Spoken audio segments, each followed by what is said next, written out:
Welcome to the Montpelier Country Club Road Orientation to Developer Proposals. My name is Stephanie Clark. I am with White & Burke Real Estate Advisors. I am a consultant to the city as they navigate the development of this legacy site on Country Club Road. Today's video is to help orient the public to the proposals that have been submitted for the development of housing at Country Club Road.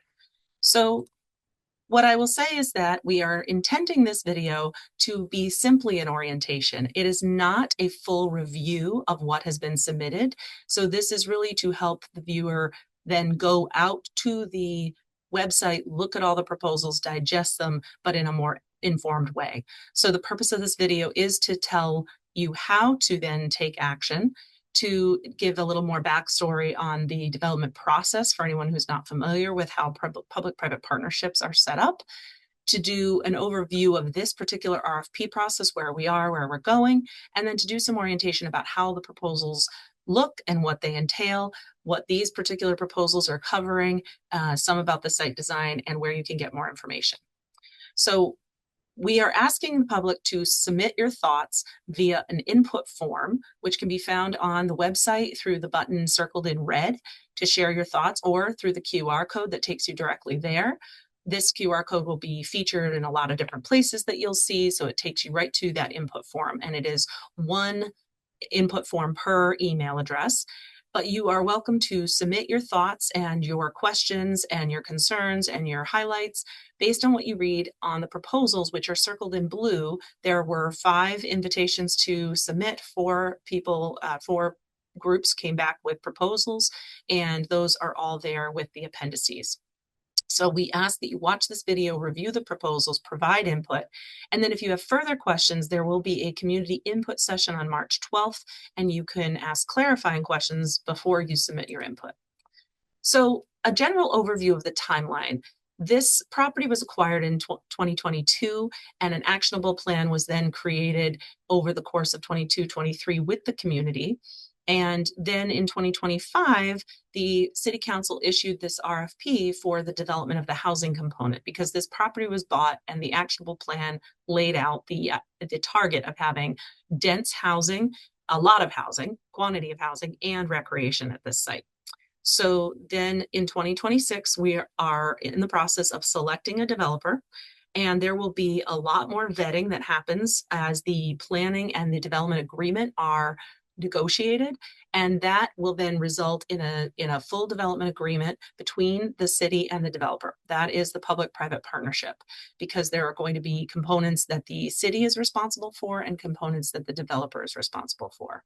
So this is done over the course of a few months, and that builds in a lot of off-ramps or contingencies, such as if there is infrastructure money needed for the different roads and utilities, and that is subject to getting approval through the state and from a public vote using the CHIP program, then that would be a contingency. If there was no success with getting CHIP approved, then the city would have an ability to cancel the contract. So there's lots of opportunities like that for off-ramps for both parties.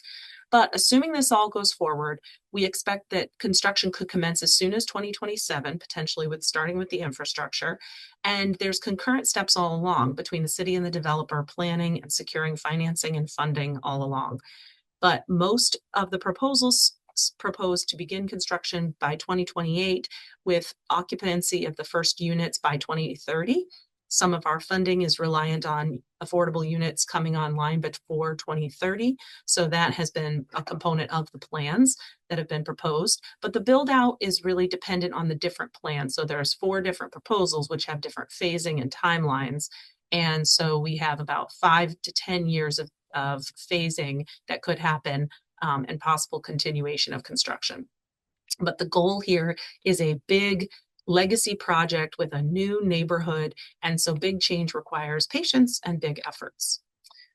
This process that we're in now of selecting a developer has been an ongoing intentional process following what's called a request for proposals, or RFP process.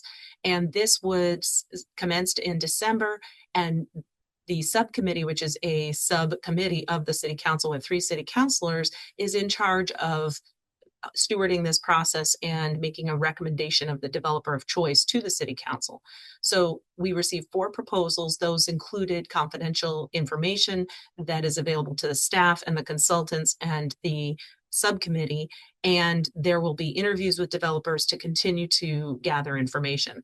But the subcommittee is really in charge of gathering input from lots of sources, including the staff and consultants, but also the city committees, also the public, and then the developers themselves. And then that will ultimately go to the city council for a vote in April. The public input, as I mentioned, is welcome through the input form on the website that has categories of feedback that will help aggregate all of the feedback for the subcommittee. But there will also be a public community input session on March 12th at the high school, which is a time to suggest the input directly or to ask clarifying questions before doing your input form. And we expect that we would very much enjoy hearing from everybody at that meeting, as well as then putting that into written form by March 16th.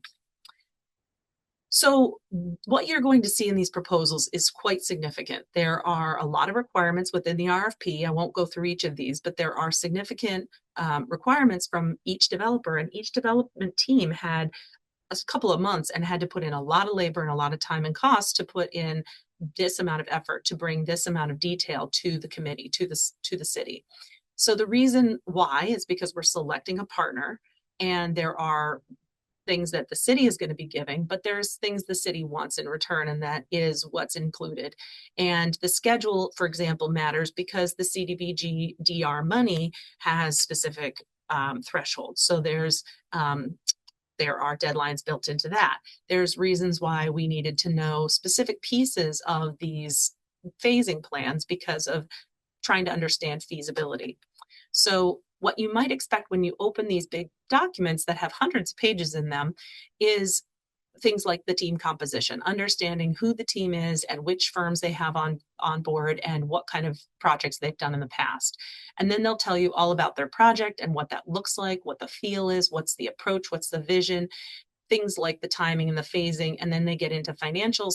Not all those financials are disclosed publicly because a lot of that can be proprietary, and so that's been relegated to the confidential component, but a lot of that is publicly available, and you may be concerned about things like what's for rent and what's an ownership structure and the different rental rates and so forth. So we encourage you to go through those PDFs carefully. You can search PDFs for key terms. There's a lot of terminology if you're not involved in land development that may be confusing. That's what you should ask when you come to the public input session, because there's things like sustainability and affordability, and those have different definitions depending on what context. So we very much encourage you to come and ask those questions.